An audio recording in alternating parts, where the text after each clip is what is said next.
Opa aí pessoal, tudo certo? Sexta de 3 no ar para análise, palpites e prognóstico dos jogos que teremos hoje no dia 8 de fevereiro de 2024.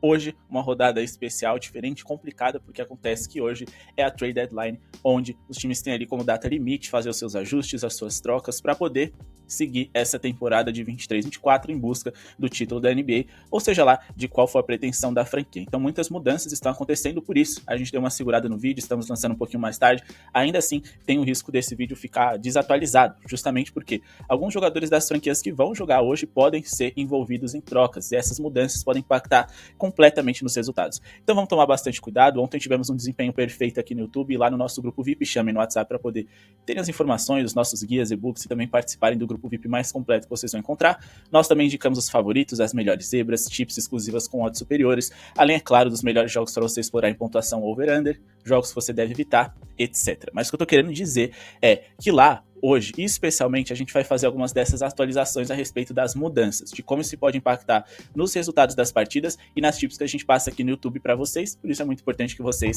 participem. Ontem é um dia muito especial, excelente, e hoje vai ser um grande desafio a gente manter o nível justamente por conta disso. Então, vamos tomar bastante cuidado, meta de 350 likes para esse vídeo de hoje. Se inscreve se ainda não é inscrito. Aqui no Sexta de Trade, nosso grande diferencial é que a gente passa números e estatísticas para você ser lucrativo a médio e longo prazo, confiando nesses números, porque assim, certamente você vai colocar dinheiro no bolso. E mais do que isso, diferente de todos os outros grupos de apostas e canais no YouTube, aqui a gente explica detalhadamente as nossas tips, por que elas fazem sentido. Nós incentivamos o ensino e o conhecimento para que vocês adquiram e sejam mais lucrativos, com base nas apostas de vocês. Não é só um copia e cola, aqui é muito mais do que isso. Sexta de Trade tem como objetivo ser o grupo VIP e o canal mais completo do mercado com foco em NBA. Então conheça o nosso VIP, seja membro do canal para poder ajudar o nosso projeto a seguir acontecendo. Pacers e Warriors, aqui para essa partida a gente tem uma duplinha e já um jogador aqui envolvido em uma troca.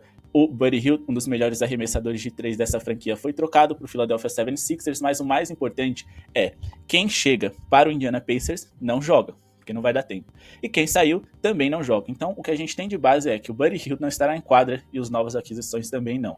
O Warriors, eu acho que eles conseguem cobrir um handicap de mais 13.5 contra o Indiana Pacers, mesmo jogando como visitante um jogo consecutivo, enquanto que o Detroit Pistons deve superar os 100.5 pontos. Essa é a nossa dupla para hoje, os Pistons que joga contra os Blazers na virada da madrugada, jogando fora de casa. Por que a gente acredita nisso? Bom, a gente tá falando de um Indiana Pacers que nos últimos 10 jogos eles perderam metade, mas eles só conseguiram vencer por 14 de vantagem ou mais dos seus rivais contra o fraco Charlotte Hornets, ou seja, em 90% dessas partidas recortadas, eles não conseguiram cobrir esse handicap. O Golden State Warriors nos últimos 10 jogos, eles venceram 4 dos últimos 5, eles cobriram esse handicap contra os Hawks, contra os Lakers, contra os Kings, cobriram também contra Memphis e Milwaukee, ou seja, em 100% dos últimos 10 jogos. Lembrando, eles tiveram um calendário complicado. A Atlanta vive ótimo momento, Los Angeles Lakers, apesar de estar jogando mal, é o atual campeão do In-Season Tournament, e eles conseguiram ali uma diferença de apenas ali 1 ponto de desvantagem para os seus rivais. Então, mais 13.5 pontos me parece muito factível. A gente está falando de Indiana que não consegue aplicar grandes vantagens para os seus rivais, justamente porque a defesa deles é pouco segura. A gente está falando de Indiana que é a 5ª pior defesa da NBA e de um ataque que, apesar de ser elite, o principal ataque por 100 posses de bola na liga. Se a gente for pegar no mês de janeiro, até porque eles perderam ali o seu principal jogador por muito tempo, o Tyrese Haliburton, eles caíram para a 9ª colocação dentre os ataques mais eficientes da NBA. Só que se tem uma coisa que me preocupa bastante é que o Indiana Pacers, eles são o time que menos sofre bolas de 3 por jogo na NBA. Só que por que isso acontece, né? Não necessariamente porque eles defendem bem o perímetro. Isso acontece principalmente porque é tão mais fácil você pontuar ali por dentro contra o Indiana Pacers que muitas vezes os adversários nem exploram essa bola de 3 contra eles. Tanto que se a gente for observar, dentre os mandantes da NBA, o Indiana Pacers ali tá no meio da tabela em eficiência, né? Aproveitamento na hora de defender arremessos que vem do perímetro, mas na temporada em geral eles são quase um dos 10 piores. Então aquele número, ele é um pouquinho mentiroso, dá pra gente dizer assim. Como a gente não tem grandes pontuadores por dentro do Golden State Warriors, muito provavelmente o melhor alvo para se explorar é o Jonathan Kuminga, porque ele consegue produzir bem por dentro e é um jogador que consegue criar o próprio arremesso. Inclusive ele vem de uma sequência interessante, vem jogando na posição de power forward, onde o Indiana Pacers é o time mais vazado da NBA, só que nos últimos 15 jogos, desde que o Siakam chegou, eles melhoraram bastante a defesa de jogadores dessa posição. Então vamos tomar bastante cuidado com isso, mas o grande ponto é, eu acho que os Warriors podem sim fazer um jogo equilibrado contra esse adversário. O encaixe é desfavorável, eles estão cansados, mas ainda assim é uma vantagem muito grande para um Golden State Warriors de Stephen Curry e companhia, e eu adoro ficar a favor de jogadores desse nível. Beleza? Vamos seguir aqui falando a respeito do Detroit Pistons. Por que a gente acredita que eles devam pontuar bem? Principalmente porque eles vão enfrentar o Portland Trail Blazers. Se a gente for observar, nos últimos 10 jogos, a gente teve uma melhora ofensiva bem significativa do Detroit. Eles também jogaram ontem, eles podem estar cansados, mas ainda assim, eles fizeram um jogo muito interessante, vieram de vitória em cima do Sacramento Kings. Eles são o 13º melhor ataque dos últimos 10 jogos, marcando 117,6 pontos por 100 posses de bola. Nesse mesmo recorte, o Portland Trail Blazers, eles são quase uma das 10 piores defesas da liga, e eles são também, né, se a gente for observar aqui o percentual, o aproveitamento deles em rebotes defensivos é o segundo pior da liga. Isso permite que os adversários, mesmo depois de arremessos errados, eles corrijam com pontos de segunda chances, pegando rebotes ofensivos. A gente também está falando de um Detroit Pistons que é um dos 10 times mais rápidos da NBA dentro desse recorte. Com velocidade, você tem um número alto de posse de bola. Mesmo que seu time não seja eficiente, você consegue muitos pontos dessa forma. Se a gente for observar aqui o percentual, o aproveitamento em defesa de bolas de 3 do Portland Trail Blazers, é interessante. Eles têm um bom aproveitamento, o melhor da NBA, para poder impedir que seus rivais acertem bolas de 3. Então, por que a gente acredita que o Detroit vai fazer um over? Porque o Detroit nem gosta muito dessa bola tripla. Eles são dos piores da NBA nessa categoria. Acima de tudo, eles pontuam muito mais por dentro. Só que a gente precisa observar algumas coisas. Eles são o terceiro time que menos tentam bolas triplas por jogo em toda a NBA. E eles também são um time ali, pelo menos com uma média de pontos, acima desse 100.5. Eles fazem 113 por jogo, porque eles pontuam muito por dentro. E é justamente ali onde o Portland Trail Blazers mais sofre. É o quinto time mais vazado do garrafão em toda a NBA. E dentre os mandantes também são dos 10 times que mais sofrem pontos nesse setor. Beleza? Outro número interessante para a gente destacar é o número de lances livres que eles permitem para os seus adversários. O Portland Trail Blazers, eles são um time que estão entre os 10 que mais levam seus rivais à linha de lance livre. Isso também é muito bom. Só que uma coisa que a gente precisa tomar cuidado. A temporada do Detroit Pistons praticamente acabou. É um time jovem que pensa no médio e longo prazo. Eles têm alguns jogadores bons ali, de um nível, digamos que... Na verdade, um nível não, de uma idade ali, que não faz muito sentido com o projeto. Como, por exemplo, o Bogdanovic. A qualquer momento ele pode ser trocado. Vamos ficar de olho nisso. Ontem eles trocaram ali, adquiriram o Fontecchio do Utah Jazz. Se ele jogar hoje, ele deve ajudar. Mas a gente ainda não sabe se ele estará em quadro ou não. Porém, 100.5 pontos. Com uma defesa tão ruim como é a dos Blazers, eu acho que dá pra gente acreditar nesse acima D, principalmente por conta do encaixe, por conta da velocidade que o Detroit Pistons joga e porque a gente ainda tá falando de um Portland que é uma das 10 piores defesas da liga. Beleza? Agora vamos partir aqui para a próxima partida, Magic e Spurs e Nets e Cavs, aqui a gente também vai fazer uma duplinha confiando em uma boa pontuação com um handicap positivo do time da casa que é o Nets. O Orlando Magic não é um time assim com grande poder de fogo, falta bola de 3 para eles, mas ainda assim eles vão encarar um San Antonio Spurs que joga num ritmo alto, é uma das piores defesas que a gente tem na NBA, e é um San Antonio Spurs que também jogou ontem contra o Miami Heat, eles devem estar cansados, isso também pesa, geralmente o cansaço pesa mais no lado defensivo das franquias. E a gente vai trabalhar com o handicap positivo dos Nets, e esse cansaço vem pesando muito pro Cleveland Cavaliers, que vão jogar hoje o quarto jogo deles, terceiro, desculpa, em 4 dias. Por mais que a gente tenha alguns desfalques importantes do lado dos Nets, a gente consegue aqui colocar um handicap positivo bem esticado. E vou dizer mais para vocês. Ontem os Cavs, que jogaram contra os Wizards, já sentiram um pouco mais de dificuldade, tiveram que correr atrás do placar ali nos últimos quartos, porque eles saíram com dificuldades ali, em até alguns momentos em desvantagem, e acho que hoje, numa noite consecutiva, isso daqui vai pesar, bem como aconteceu ontem a favor do New Orleans Pelicans, que a gente indicou no VIP como uma das melhores zebras, justamente porque o Cleveland, justamente porque o Clippers, apesar deles serem espetaculares, não tem time que aguente uma sequência tão grande de partidas. Eu odeio o back-to-back, para mim ele deveria acabar, mas ele é uma realidade dentro da NBA. Então vamos aqui de handicap de mais 13.5 dos Nets, ou seja, a gente pode vencer a partida por qualquer placar ou perder de no máximo 13 pontos de diferença, que é green, a gente só não pode perder por 14 ou mais. E vamos aliar aqui com uma pontuação do Orlando Magic, a gente nem precisa esticar tanto essa pontuação, porque o mercado permitiu aqui que a gente trabalhasse com uma linha bem confortável, acima de 106.5 pontos, a gente já fecha aqui o mod em torno de 1,50. Se vocês quiserem colocar um pouquinho mais a favor do Orlando Magic, não tem problema, faz sentido também, mas eu não passaria muito desses 108.5 pontos não, porque falta um pouquinho de encaixe para eles, beleza? Bom, o San Antonio Spurs nos últimos 10 jogos sofreram 118,5 pontos de média para os seus adversários. Eles sofreram mais de 106,5 pontos em 90% dessas partidas, incluindo para o próprio Orlando Magic, só que naquela ocasião eles não jogaram um jogo consecutivo. Eles tiveram uma pausa ali no calendário de pelo menos um dia para dar uma respirada.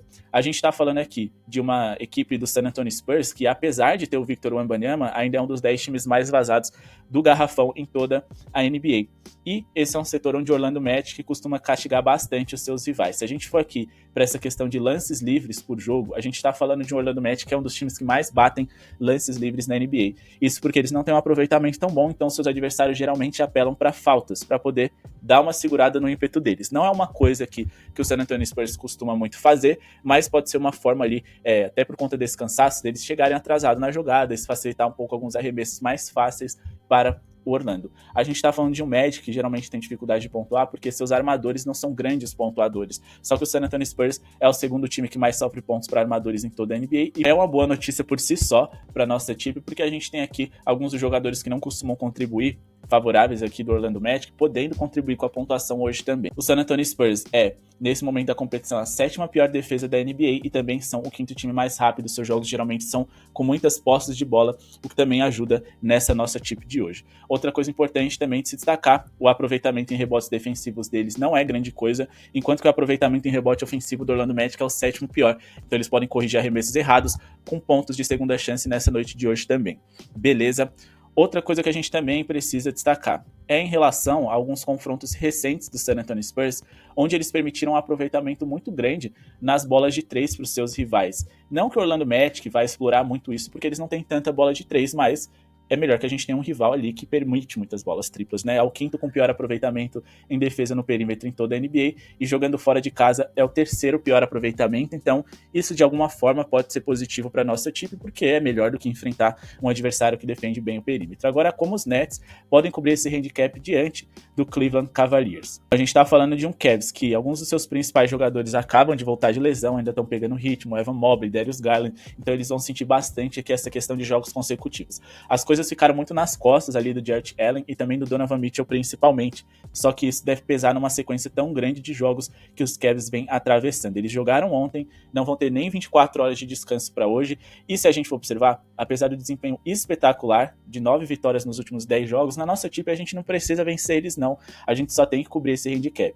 Eles jogaram no dia 5, 7 e agora vão jogar no dia 8, descansaram no dia 6 apenas, ou seja, são 3 jogos em 4 dias, enfrentaram times que jogam num pace, num ritmo alto, que é o caso do Wizards e dos Kings. E antes disso eles ainda enfrentaram os Spurs, então assim, eles vão cansar, eles vão sentir o peso, caso eles vençam, não vai ser com tremenda facilidade não.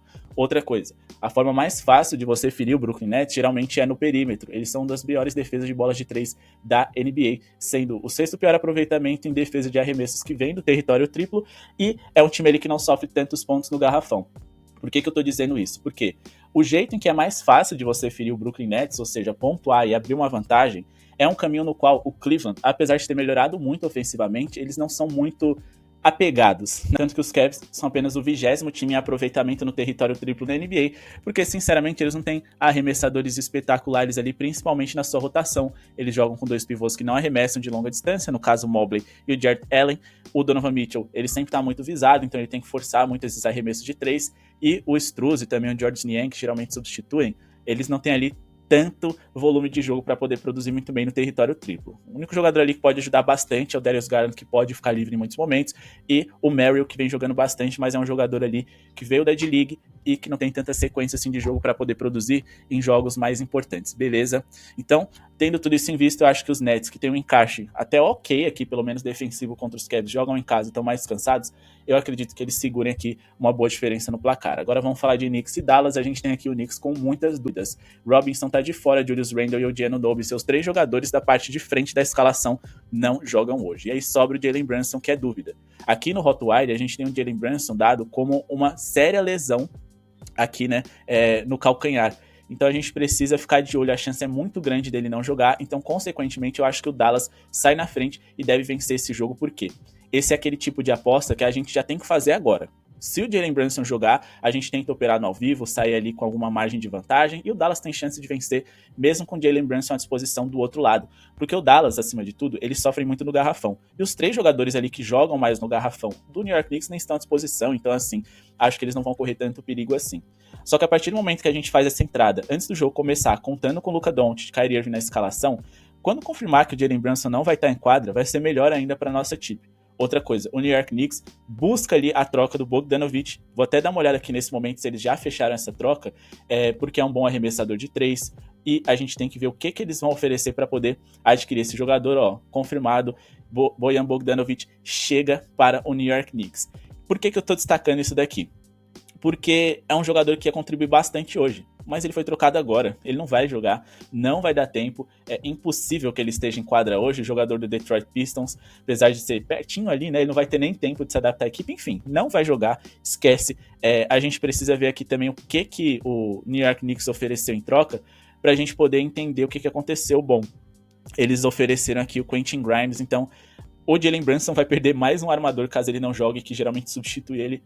Assim, pessoal, dado todo esse contexto aqui, eu acho que o New York Knicks está em desvantagem, e esse é o tipo de aposta que não tem como eu trazer muitos números e estatísticas para vocês, porque simplesmente o recorte do New York Knicks sem esses jogadores aqui essenciais praticamente inexiste. A gente praticamente não viu como eles se saíram com esse time novo, sem o Giannonobi, Julius Randle, né, o Robinson e o próprio Jalen Brunson. Então, não tem muito conteúdo aqui para eu trazer para vocês, somente esse fato.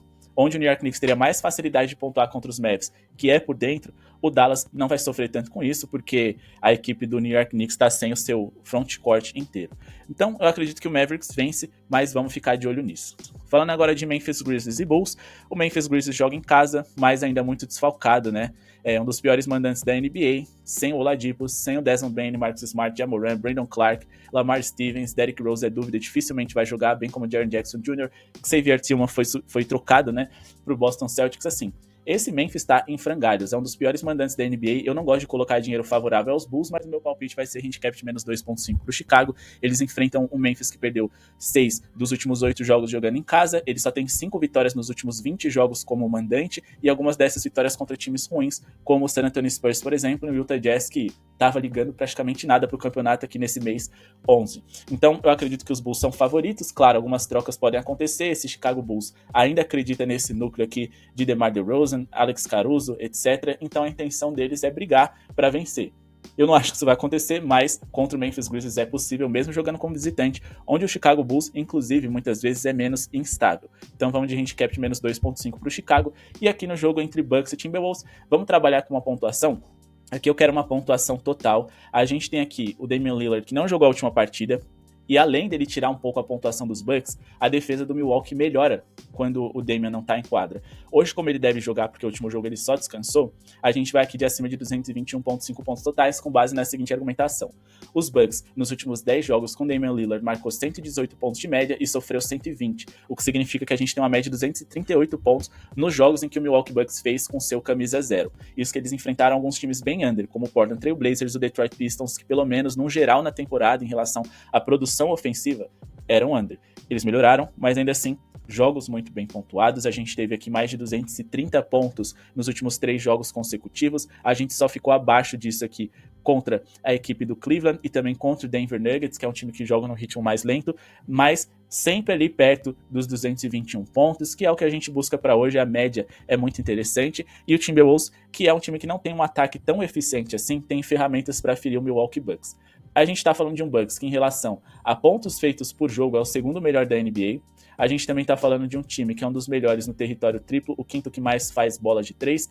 E a gente está falando de um dos melhores ataques em geral da NBA por 100 posses de bola, sendo o quarto melhor nesse momento, e uma das piores defesas também. O Milwaukee Bucks aqui é quase uma das 10 piores defesas da NBA, mas eles sofrem, acima de tudo, muitos pontos para armadores. E se a gente for olhar aqui na posição de shooting guard, que é a posição, para mim, dos melhores jogadores da equipe do Timberwolves, que é o Anthony Edwards, o Milwaukee Bucks é o 6º time mais vazado. Então, assim, esse Milwaukee deve sofrer também, mas deve produzir bem nesse jogo que deve ser bem movimentado, bem pontuado, principalmente esse Bucks, que joga no quarto ritmo mais alto da NBA, então teremos muitas posses de bola para os dois lados, e é uma linha que se sustenta acima de tudo, porque a defesa dos Bucks é muito boa, mas eu não sei o quanto que ela é sustentável para parar um Giannis e um Damian Lillard por muito tempo. O Bucks tem um dos melhores ataques da NBA, eles são muito insistentes, e mais do que isso, o Brook Lopes e o Giannis conseguem jogar por fora. Eles vão tirar o Rudy Gobert do garrafão em muitos momentos, isso vai facilitar a infiltração de outros jogadores e o jogo deve ficar mais aberto. Beleza? E pessoal, antes da gente seguir aqui o nosso vídeo,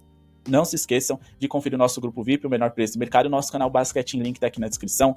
Lá a gente usa de forma de backup. Em breve a gente vai lançar algumas dicas de apostas para vocês e mais do que isso, quando a gente comentar essas trocas, a gente vai falar para vocês como elas impactam nas apostas de determinada franquia daqui para frente. Então vale muito a pena vocês conhecerem, o link tá aqui na descrição. Nuggets e Los Angeles Lakers. Os Lakers jogam em casa, eu não gosto de ficar contra um time com LeBron e Anthony Davis, mas esse Los Angeles precisa se movimentar. A tendência é que eles aproveitem o LeBron e o Anthony Davis, que, bom, LeBron a idade está chegando, então se você tem ele no seu time, você tem que tentar ser campeão agora. Não adianta pensar no futuro. Então os Lakers vão se movimentar hoje, vão fazer trocas, ou seja, quem chega não vai jogar, e quem sai, obviamente, também não, porque não vai dar tempo dessas trocas movimentarem o time, então é um jogo muito perigoso, mas que eu acho que é muito favorável a uma vitória do Nuggets. Porque, como eu disse, se o Los Angeles Lakers não se movimentar, aí a gente vai ter aqui um LeBron James meio que sabendo que eles não vão ser campeões e as coisas vão complicar pro lado deles. Se eles se movimentarem, eles vão mais perder peças do que adquirir, pelo menos nesse primeiro dia em que a troca aconteceu. Enquanto que os Nuggets têm a base atual campeã, não vão fazer muitas trocas. Se eles forem adquirir alguém, vai ser pro seu time reserva, mas eles não vão abrir mão dos seus titulares e melhores jogadores. Então, todo o contexto aqui é favorável para que o Denver Nuggets vença essa partida. Beleza? Esses dois times se enfrentaram aqui numa série de playoff recente, na verdade na última temporada, onde o Denver Nuggets se destacou. E o Anthony Davis, mesmo jogando muito defensivamente, ele não conseguiu parar o Nikola Jokic. Já são 6 vitórias consecutivas para o Denver contra esse Los Angeles Lakers e, mais do que isso, eles venceram 2 dos últimos 2 confrontos em LA. Então eu acho que o Denver Nuggets é favorito para hoje, eles são melhores em muitas categorias. A gente tá falando aqui do 8º melhor ataque, encarando o Los Angeles Lakers, que é quase um dos 10 piores. Defensivamente o Denver Nuggets, se não é espetacular, ainda é a 11ª defesa da liga, os Lakers a 14ª. Se a gente for tirar um saldo aqui por 100 posses de bola, de quanto o time produz ofensivamente, menos o que ele produz defensivamente, o Denver Nuggets tem um dos 10 melhores saldos da liga, 4.5 positivo, enquanto que o Los Angeles Lakers tem um dos piores aqui, jogando com saldo negativo na 19ª colocação dentre os saldos da NBA por 100 posses de bola. Outra coisa que a gente também precisa observar, em relação à bola de 3, o Los Angeles Lakers, acima de tudo, nessas trocas, buscam arremessadores de perímetro que eles não têm. É o time que menos tenta bola de 3 na liga e também é o terceiro time que menos faz elas. O Denver também não tá com essa bola toda aí no território triplo, não, mas a gente ainda tá falando de um Denver que tem uma eficiência, um aproveitamento melhor do que a dos seus rivais, a 13ª melhor eficiência da liga. Fechado? Bom, pessoal, esse é o vídeo de hoje, espero que tenham gostado, não se esqueçam de se inscrever no canal, desculpa a forma como esse vídeo acabou saindo, algumas informações a gente teve que editar, tirar, colocar, foi bem complicado e muita coisa ainda vai acontecer nesse dia 8/2, as trocas estão pegando fogo e os times vão mudar bastante. Não se esquece de deixar o seu like para ajudar o nosso projeto a seguir acontecendo, o nosso grupo VIP aqui embaixo. Bom, pessoal, esse foi o vídeo de hoje, espero que tenham gostado, muito obrigado pela sua audiência e falou!